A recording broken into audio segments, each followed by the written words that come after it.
Hello and welcome to this flipped learning task of understanding inequalities in education for AQA Paper 1 Education in Sociology.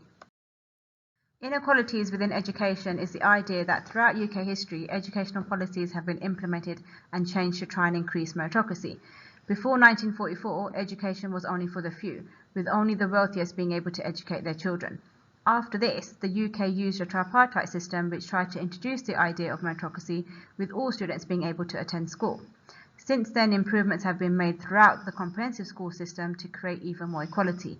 However, is this equality seen in the UK today? Remember, you can pause this video to recap if you need to. Please have a look at the blue box where you will see a definition for some key terms. So how do inequalities show themselves within education? They are seen more so across the different types of schools that we have.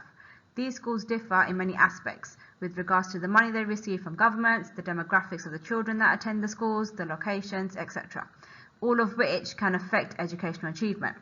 The four main types of schools are state schools, academies, grammar schools, and private schools. So here's your flipped learning task. You need to research four different types of schools: state, academies, private, and grammar schools.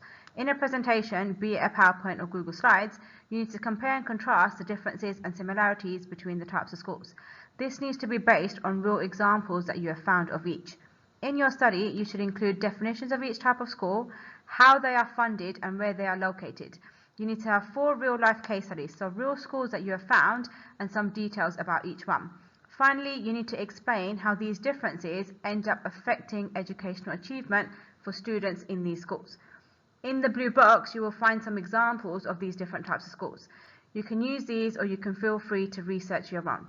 Now remember, please pause this slide. This is the important part for when you go off to research inequalities in education within the different types of schools.